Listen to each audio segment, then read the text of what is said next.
Suman TV ప్రేక్షకులకు శ్రీరామనవమి శుభాకాంక్షలు. నవమి అనగానే మన గ్రామాల్లో రామాలయాల్ని సర్వాంగ సుందరంగా అలంకరించి రాముల వారి కళ్యాణం చేయటం ఆనవాయితీగా వస్తోంది. ఈ కళ్యాణం చేయటంలో భద్రాచలానికి ప్రత్యేకమైన స్థానం ఉంది. భద్రాచలంలో సీతారాముల కళ్యాణాన్ని అంగరంగ వైభవంగా నిర్వహిస్తారు. మన తెలుగు రాష్ట్రాల నుంచే కాకుండా పొరుగున ఉన్న ఇతర రాష్ట్రాల నుంచి కూడా ప్రజలు తండోపతండాలుగా తరలి వస్తుంటారు. చలువు పందిళ్లు వేసి సీతారాముల కళ్యాణాన్ని కన్నుల పండువగా నిర్వహిస్తుంటారు. రాష్ట్ర ప్రభుత్వం ముత్యాల తలంబ్రాల్ని, పట్టు వస్త్రాల్ని స్వామివారికి సమర్పించడం సంప్రదాయంగా వస్తోంది. అయితే ఈ కళ్యాణం అనంతరం పానకం, వడపప్పు ప్రసాదంగా సమర్పిస్తారు. ప్రజలకి ఎటువంటి ఇబ్బందులు లేకుండా ప్రత్యేకమైన ఏర్పాట్లను కూడా ప్రభుత్వాలు తీసుకుంటున్నాయి. అసలు శ్రీరామనవమి అంటే ఏంటి? ఈ పండుగ విశిష్టత ఏంటి? ఈ పండుగ సందర్భంగా రామ జనన కథ, అలానే పానకం, వడపప్పు తయారు చేసుకోవటం రమగారిని అడిగి తెలుసుకుందాం. నమస్తే రమగారు. నమస్తే జయ. రమగారు, ముందుగా మీకు శ్రీరామనవమి శుభాకాంక్షలు అండి. మీకు కూడా జయ. సుమన్ టీవీ ప్రేక్షకులందరికీ కూడా శ్రీరామనవమి శుభాకాంక్షలు.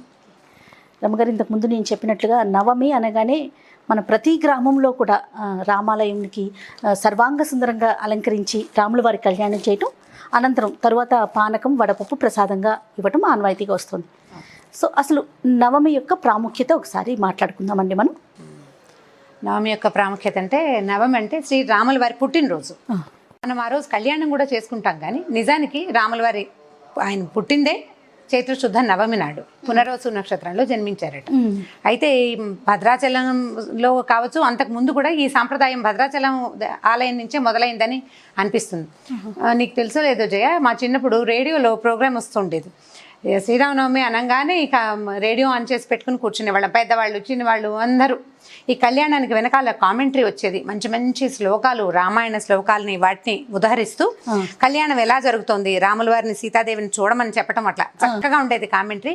ఇప్పుడు కూడా ఉన్నట్టుంది. ఇప్పుడు తిరుమల తిరుపతి దేవస్థానం వారు ఇప్పుడు శాటిలైట్స్ వచ్చేసినాయి కదా రమ్మగారు, అంటే రేడియోలో వస్తుందేమో బహుశా, టీవీల్లో కూడా ఎక్కువగా అంటే ఇప్పుడు చూసేసే అవకాశం వచ్చింది కదా. ఇది వరకు వినేవాళ్ళని చిన్నప్పుడు, ఇప్పుడు చూసే అవకాశం వచ్చింది కదా. అయితే రాముల వారి జనన వృత్తాంతమే నిజానికి ఇప్పుడు చెప్పుకోవాలి.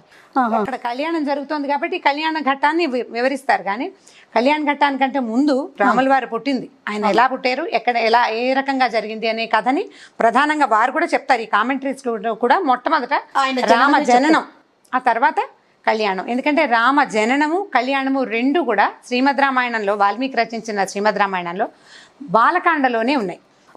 బాలకాండ మొదలు రాముల వారి జననం, బాలకాండ చివరి భాగంలో సీతారామ కళ్యాణం, కళ్యాణం తర్వాత పరశురామ గర్భభంగం కూడా మనకి కథ కనపడుతుంది. ఓకే, అయితే మనం పానకం, వడపప్పు ప్రయత్నం చేసి చూద్దాం. దానికోసం అది చేస్తూ నీకు రామాయణం సంగతి అంటే తేలిగ్గా రాముల వారి కథ చెప్పుకుందాం. మీరు చెయ్యి తిప్పటంలో సిద్ధహస్తులు ప్రయత్నం అనకూడదు, అది చేసి ప్రసాదం అందరికి ఇచ్చేసేయాలి. పోనీ పనండి. మామూలుగా పానకం అంటే అందరికీ తెలిసిందే. బెల్లము, తర్వాత మిరియాలు, ఏలక్కాయలు, బెల్లాన్ని సన్నగా తరిగి నీళ్ళల్లో కలిపి పెట్టుకోవటం. ఈ పానకం అనగానే మనం గరిటెతో కదపటము, స్పూన్లతోటి చేయటము అట్లా కనపడదు. దేవాలయాల్లో చేయి పెట్టి బెల్లాన్ని నీళ్ళల్లో బాగా కలిసేలాగా ఎక్కువ మొత్తంలో చేస్తారు కదా. అవును, డ్రమ్ముల్లో చేస్తారు. నాకు బాగా గుర్తు, చిన్నప్పుడు కథంతా అయిపోయిన తర్వాత పానకం కోసం పరుగులు పెట్టేవాళ్ళం. చిన్న చిన్న గ్లాసులు తీసుకుని రామాలయం దగ్గర. మనం రోజు చేసుకునే పానకం కంటే దేవాలయంలో పానకం అనగానే ఒక ఉత్సాహం వస్తుంది. అసలు ఆ రుచి, అసలు ఇది చెప్పాల్సిన పని లేదనమాట. అయితే బెల్లం మొదటిది, తర్వాతది ఏలకులు, మిరియాలు, ఏలకాయలు, మిరియాలు తీసుకోవటం. ఏలకులని ఒలిచేసుకుని తర్వాత మిరియాలు, ఏలకులు కలిపి పొడి నున్నగా పొడి చేసుకోవటం. కొంతమంది ఏలకులు కొట్టి వేసేస్తారు, కొట్టి వేసేస్తారు. అది నలక్కపోయినా పర్వాలేదు, లోపల ఉన్న గింజ నలిగిపోతుంది కదా అని నేను అనుకుంటాను జయ. మనకి ఒక్కొక్క గ్లాసులో పానకం ఇచ్చారు గుళ్ళో, అందులో ఒక ఏలకాయ ఇచ్చింది అనుకోండి, అది నమిలి మింగుతామా మనం? ఊయాలి కదా, ఉమ్మేస్తాం. ప్రసాదాన్ని ఊసేస్తే ఎలాగా? అందుకని ఏలకాయ ఒలిచి మిరియాలని, ఏలకాయలని నున్నగా మెత్తటి పొడిగా కొట్టుకోవటం, అది ముందు నీళ్ళల్లో కలుపుకోవటం. ఇదిగో చూడండి, ఏలకులు ముందుగా ప్రిపేర్ చేసిందే పదార్థం ఉంది మన దగ్గర. ఏలక పొడి, మిరియాల పొడి, ఇవి ఎంత ధారాళంగా వేస్తే అంత మంచిది. ఇది ఎండాకాలం కదా, అసలు ఈ చైత్ర మాసంలోనే మనకి ఎండలు మొదలైపోతాయి.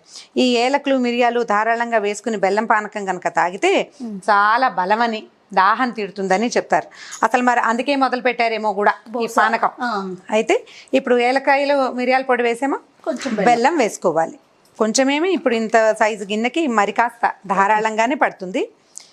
ఇది వేయటం వేసిన తర్వాత అలాగా ఇందులోకి చేయి పెట్టి, ఏమీ అనుమానం పడక్కర్లేదు చేయి పెడితే పాడైపోతుందని అలా అనుకోక్కర్లేదు. ఎవరు పానకం చేస్తున్నారో వాళ్ళు చేతులకి క్రీములు అవి రాసుకోకుండా కొంచెం శుభ్రమైన చేతితోటి కనుక చేస్తే పానకానికి ఒక ముదురు రంగు వస్తుంది. లేకపోతే బెల్లం మనం ఇప్పుడు మిరియాలు ఏలకాయలు పొడి చేసినట్టుగా మెత్తటి పొడి చేయలేకపోతాం, కొంత బరకు ఉండిపోతుంది కదా. ఆ రద్దుండి పై పానకం చప్పగాను అడుగు పానకం తీయగాను ఉంటుంది. అలా కాకుండా ఈవెన్గా ఉండాలంటే మనం కలుపుకోవటమే మంచి పద్ధతి. అయితే నిజంగా అంటే రమ్మగారు, రాముల వారి కళ్యాణం అప్పుడు అసలు నిజంగా జరిగినప్పుడు ఇలా చేశారు అని ఏమైనా ఇతివృత్తం ఉందండి? అలా లేదు. నిజానికి నవమి నాడు రాముల వారి కళ్యాణం జరగలేదు చేయాలి. రామాయణం ప్రకారం దేనికైనా ఒక కథకి ప్రూఫ్ ఎక్కడి నుంచి తీస్తాం? మూల కథ నుంచి కదా మనకి ప్రూఫ్ ఉండేది. మధ్యలో కథలు రకరకాల ప్రక్షిప్తాలంటే రకరకాల కథలు, మనం పిట్ట కథలు అంటే మధ్యలో వచ్చిన కథల్ని పెట్టుకుంటూ ఉంటాం. కానీ మూల కథలో రాముల వారి కళ్యాణం పునర్వసు నక్షత్రం నాడు అంటే నవమి నాడు జరగల. చైత్రశుద్ధ నవమి నాడు రాముల వారు జననం జరిగింది. అయితే ఇప్పుడు మనం దశరథుల వారి దగ్గర నుంచి చెప్దాం చూడండి కథ. దీనికి ముందు జయ విజయులు, విష్ణుమూర్తి తాలూకు ద్వారపాలకులైన జయ విజయులు ఒక శాపాన్ని పొంది 3 జన్మలు రాక్షస జన్మలు ఎత్తారని. మొదటిది, ఈ రాక్షస జన్మలు ఎత్తిన వాళ్ళని మళ్ళీ తన దరి చేర్చుకోవటం కోసమే విష్ణువు భూలోకంలో జన్మించాడని మనకి పురాణ కథ. అలాగే జరిగింది. అయితే ఇట్లా మొదట దీనికి ముందు ఏం చేశారు? నృసింహావతారం ఎత్తి హిరణ్యాక్ష హిరణ్యకశిపుల్ని తనలో కలిపేసుకున్నారు స్వామి. తర్వాత జననం శ్రీరాముల వారిగా పుట్టి రావణ కుంభకర్ణులిద్దరిని తనలో కలుపుకున్నారు. అంటే తనకు కావాల్సిన చోటికి తీసుకెళ్ళిపోయారు. తర్వాత కృష్ణ అవతారం ఎత్తి కృష్ణావతారంలో శిశుపాల దంతభక్తులు ఇద్దరిని కూడా తన దగ్గరికి తీసుకెళ్ళిపోయారు. ఈ 3 ఐక్యం చేసుకున్నారు. ఈ 3 సార్లు జయ విజయుల్ని భూమి నుంచి వెనక్కి తీసుకురావడం కోసం చేసిన ప్రయత్నంగానే రామాయణ కథ మనకి కనపడుతుంది. అయితే దశరథ మహారాజుకి చాలామంది భార్యలు ఉన్నారు. ప్రధాన భార్యలు 3: కౌసల్య, సుమిత్ర, కైకేయి. అయితే వీరి 3కి కూడా సంతానం కలగలేదట. అయితే ఆయన ఏం చేశారు? తన గురువైన వశిష్ఠుడి సలహాతోటి అశ్వమేధ యాగము, ఆ తర్వాత పుత్రకామేష్టి యాగము చేశారు. ఈ పుత్రకామేష్టి యాగానికి ప్రత్యేకంగా ఋష్యశృంగుడు అనే ఒక మహర్షిని తెచ్చారు. మీరు ఇంకోసారి గుర్తు చేస్తే ఈ ఋష్యశృంగ మహర్షి కథ చాలా విచిత్రంగా ఉంటుంది, మన పురాణ కథల్లో చెప్పుకుందాం. అయితే ఈ పుత్రకామేష్టి యాగం చేసినప్పుడు యజ్ఞకుండంలో నుంచి ఒక దేవత వచ్చి బయటికి, యజ్ఞపురుషుడు వీరికి ఒక పాయసం ఇచ్చాడట. ఈ పాయసం ఇస్తే ఈ ఇచ్చిన పాయసాన్ని దశరథుల వారు ఏం చేశారంటే ముందు సగం భాగం చేసి ఒక సగాన్ని కౌసల్యాదేవికి ఇచ్చారు, పెద్ద భార్యకి. తర్వాత రెండో సగం, ఇంకో సగం ఉంది కదా, దాన్ని 2 భాగాలు చేసి దాన్ని సగం చేసి సుమిత్రకి ఇచ్చారు. ఇంకో భాగం మిగిలింది కదా, దాన్ని 2 భాగాలు చేసి ఒక భాగాన్ని కైకేయికి ఇచ్చి 4వ వంతు మిగిలిపోయిన భాగాన్ని కొంచెం ఆలోచించి మళ్ళీ సుమిత్రాదేవికే ఇచ్చారట. అట్లా సగభాగాన్ని తీసుకున్నటువంటి కౌసల్యాదేవికి ఒక కుమారుడు. ఆయన పునర్వసు నక్షత్రంలో చైత్రశుద్ధ నవమి నాడు పునర్వసు నక్షత్రంలో జన్మించారు శ్రీరాముడు.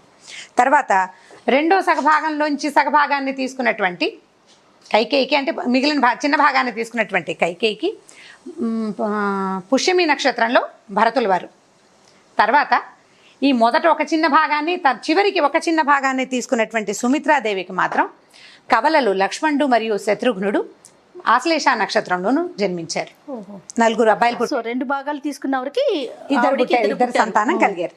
అయితే వీళ్ళు కొంచెం పెరిగి పెద్ద అయిన తర్వాత విశ్వామిత్ర మహర్షి, అంటే రాజకుమారులు కదా, రకరకాల విద్యలు అవి నేర్చుకున్నారు. సంతానం అంటే అపరిమితమైన ప్రీతి లేక కలగటము.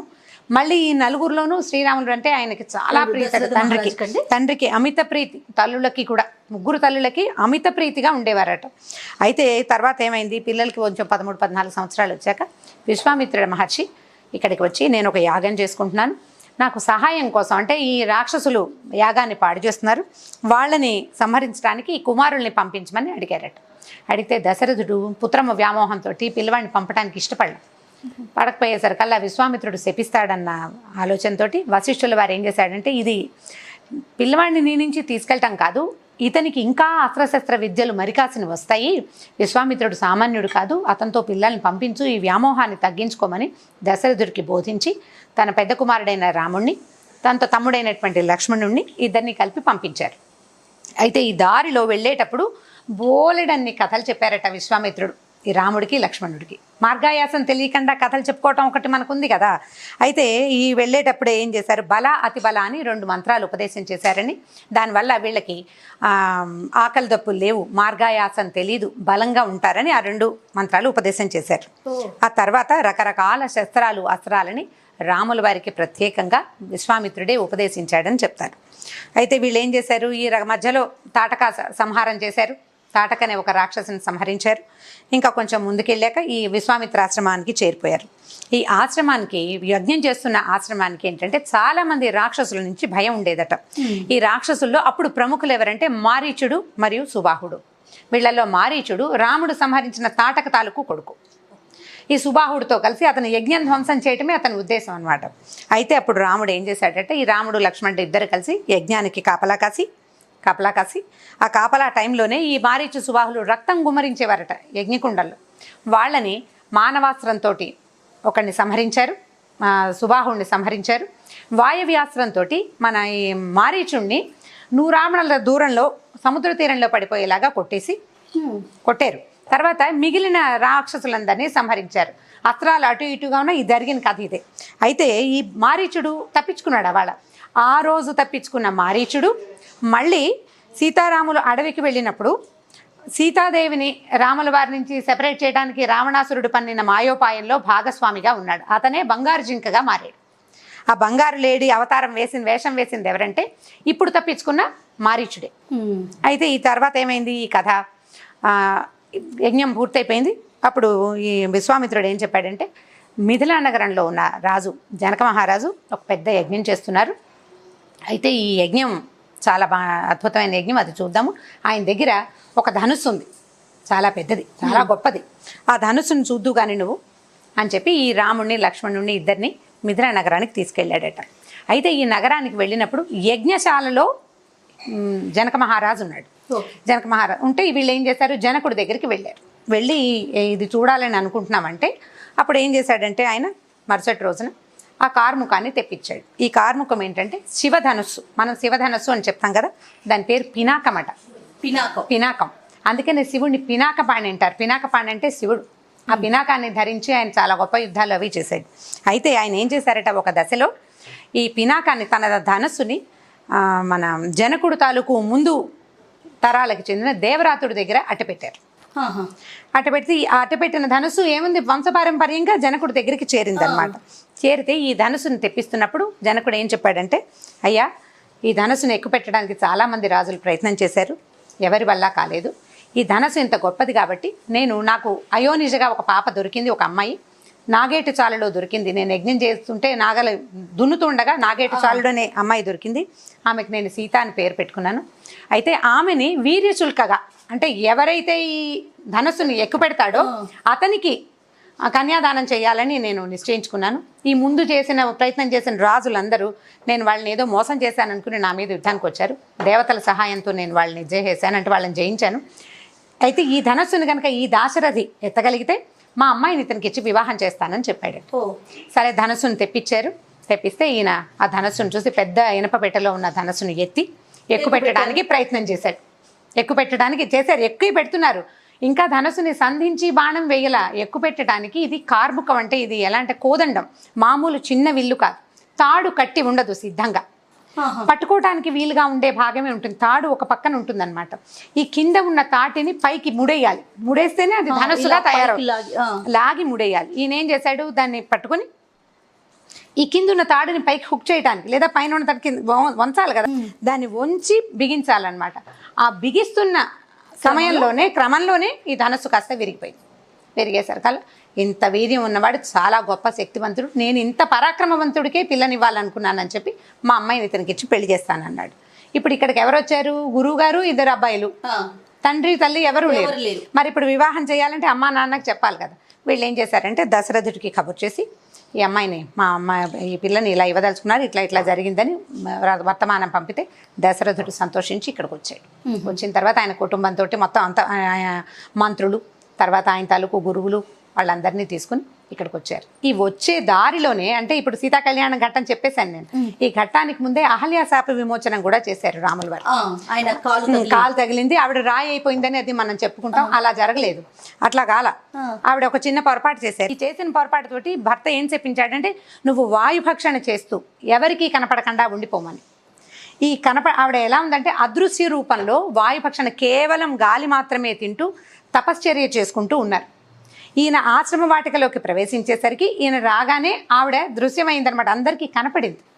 అప్పటిదాకా అదృశ్య రూపంలో అక్కడే ఉంటూ నిరాహారగా ఉందన్నమాట. ఈయనకు వెళ్ళాకిన తర్వాత ఆవిడ దృశ్యమానం అయ్యాక అందరికీ కనపడ్డాక మన గౌతమ మహర్షి కూడా ఇది శాప విమోచనం జరగబోతోంది తన భార్యకని ఆయనకు తెలుసు. ఆ టైంకి ఆయన కూడా వచ్చేసారు. సరే వీళ్ళిద్దరూ కలిసి రాముడిని ఆశీర్వదించారు. రాముడి దగ్గర ఆశీస్సులు ఆవిడ తీసుకుంది, మళ్ళీ రాముడిని ఆశీర్వదించారు. అహల్య గౌతముల పెద్ద కుమారుడైన శతానందుడు జనకుడి ఆస్థానంలో పురోహితుడుగా ఉన్నారు. ఆయన ఈ సమయంలోనే విశ్వామిత్రుడి తాలూకు మొత్తం గాథని రాముల వారికి తెలియజేశారు. ఈ రకంగా బాలకాండలో బోలెడన్ని కథలు ఉంటాయి. మనం వీలు వెంబడి ఒక్కొక్క కథ చెప్పుకుందాం. తప్పకుండా. అయితే ఇప్పుడు ఏం జరిగింది, దశరథుడు వచ్చాడు. తర్వాత కుటుంబం అంతా వాళ్ళు మాట్లాడుకుని ఎవరి వంశం గురించి వాళ్ళు తెలుసుకుని ఈ పిల్లలకి వివాహం జరిపించి నిశ్చయించారు. జనక రాజర్షి తాలూకు తమ్ముడు కూడా ఈ వివాహం జరగబోతోంది కదా, ఆయన కూడా ఈ ఆస్థానానికి విచ్చేశాడు. అయితే జనకుని తాలూకు కుమార్తెలైనటువంటి సీత, ఊర్మిళ వాళ్ళిద్దరిని రామలక్ష్మణులకి, తర్వాత ఆయన తమ్ముని కుమార్తెలైనటువంటి మాండవి శృతకీర్తులు ఇద్దరిని భరత శత్రుఘ్నులకి వివాహం చేయటానికి నిశ్చయించుకున్నారు. నలుగురికి వివాహాలు జరిపించుకున్నారు. వివాహాలైన తర్వాత వీళ్ళు తమ రాజ్యానికి బయలుదేరితే దారిలో పరశురాముడు వచ్చారట. ఈ పరశురాముడు ఏమన్నాడంటే, ఆయన చాలా జంఝామారతమైన గాలితోటి దాంతోటి వచ్చి చాలా గట్టిగా అంటే యుద్ధం చేసే ఉద్దేశంతో వచ్చారు. నువ్వు శివధనుసును విరిచావని విన్నాను. శివధనుసు నా ఆరాధ్య దైవం శివుడు, ఆయన ధనుసును విరిచేంత ఉందా నీకు?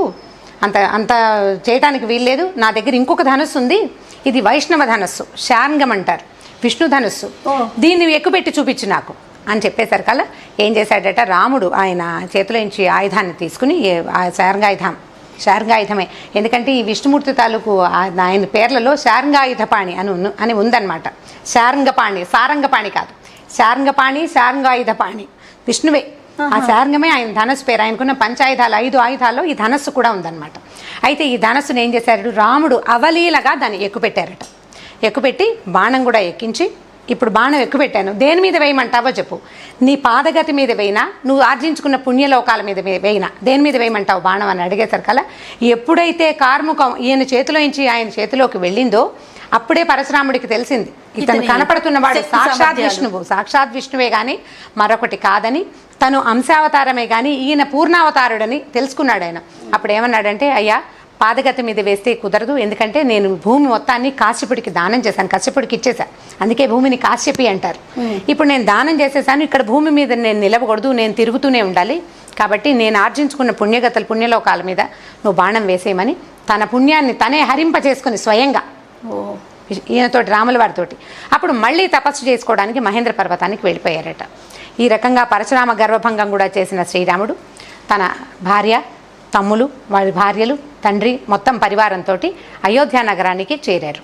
ఈ చేరిన తర్వాత తమ్ముళ్ళు ఏమో వాళ్ళ మేనమామ ఇంటికి వెళ్ళిపోయారు. రాముడు, సీత సంతోషంగా ఈ అయోధ్య నగరంలో ఉన్నారని బాలకాండ కథని ఇక్కడ దాకా చెప్తాం. అయితే ఇప్పుడు ఈ మొత్తం బాలకాండలో రాముల వారి జననము మరియు వివాహం కదా. జననమేమో పునర్వసు నక్షత్రంలో జరిగితే ఉత్తర ఫల్గుణి నక్షత్రంలో వివాహం జరిగిందని వాల్మీకి రామాయణంలో ఉంది. కానీ మనం ఉత్తర ఫల్గుణి నక్షత్రంలో జరిగిన వివాహాన్ని ఈ పునర్వసు నక్షత్రం యుక్తమైనటువంటి ఇప్పుడే నవమి నాడే చేసుకుంటాను. ఇది భద్రాచలంలోనే మొదలైన సంప్రదాయంగా మనకి కనపడుతుంది. చాలా సార్లు దీని మీద మాట్లాడుతూ ఉంటారు పెద్దవాళ్ళంతా. ప్రతిసారి నాకు ఎప్పుడు ప్రశ్న ఉంటుందన్నమాట, ఎవరైనా చాలా పెద్దవాళ్ళని ఎవరైనా ఈ ప్రశ్న అడగాలి, ఎందుకు వివాహాన్ని ఇప్పుడు చేయదలుచుకున్నారు? కన్నుల పండుగ ప్రభు వివాహం జరుగుతుంటే కుశంకలు ప్రశ్నలు ఎందుకులే అని అనిపించి మళ్ళీ నేను వెనక్కి తీసుకుంటూ ఉంటాను అనమాట. మనం ఇంకోసారి కళ్యాణం జరిపించుకునే అవకాశాలు మనకి రాకపోవచ్చు. అక్కడ ఏం చేస్తారంటే ఇవాళ కళ్యాణం చేసి బహుశా రేపు పట్టాభిషేకం చేస్తారు. ఈ పట్టాభిషేకం ఎప్పుడు జరిగింది?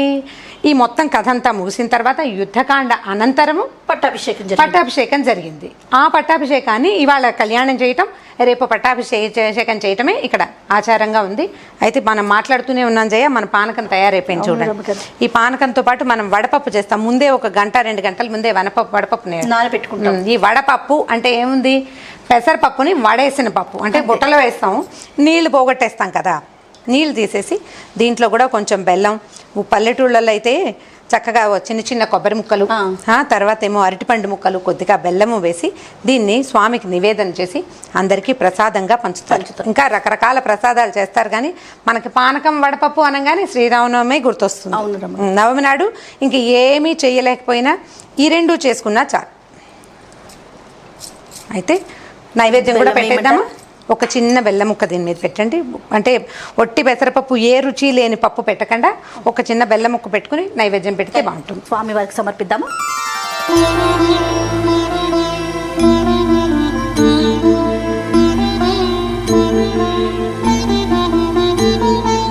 సుగ్రీవమిత్రం పరమం పవిత్రం సీతాకళత్రం నవమేఘగాత్రం కారుణ్యపాత్రం శతపత్రనేత్రం శ్రీరామచంద్రం సతతం నమామి. సంసారతారం నిగమప్రచారం ధరావతారం ऋतभूमिभारं सनिर्विकारं सुखसिन्धुसारं श्रीरामचन्द्रं सततं नमामि. लक्ष्मीनिवासं जगतां निवासं देवीवासं शरदिन्दुहासं लङ्कानिवासं भुवने प्रचारं श्रीरामचन्द्रं सततं नमामि. मन्दारमालं वसनेरसालं पूर्णैर्विशालं ऋतसप्ततालं कार्यादिकालं सुरलोकपालं. అంటే శ్రీరామనవమికి రాముల వారి కళ్యాణం ఎంత అద్భుతంగా ఉంటుందో తర్వాత పుచ్చుకునే పానకం మరింత అత్యద్భుతంగా ఉంటుంది. మళ్ళీ మనం వీలు వెంబడి రామాయణ కథల్ని మన సుమన్ టీవీ మామ్ ప్రేక్షకులకి మరిన్ని కథల రూపంలో అందిద్దాం. మరోసారి సుమన్ టీవీ ప్రేక్షకులందరికీ శ్రీరామనవమి శుభాకాంక్షలు. శ్రీరామచంద్ర ప్రభు యొక్క ఆశీస్సులు ప్రపంచం అందరికీ పొందాలని, అందరికీ దొరకాలని, అందరూ హాయిగా ఆరోగ్య ఐశ్వర్యాలతో ఉండాలని మనస్ఫూర్తిగా కోరుకుంటున్నాను. సో రామ కథని పూర్తిగా మనమందరం తెలుసుకున్నాం కదా. ప్రేక్షకులందరికీ కూడా మరోసారి శ్రీరామనవమి శుభాకాంక్షలు. ఈ వీడియో కనుక మీకు నచ్చినట్లయితే లైక్ చేయండి, షేర్ చేయండి. మరిన్ని వీడియోస్ కోసం మా ఛానల్ని సబ్స్క్రైబ్ చేసుకోండి.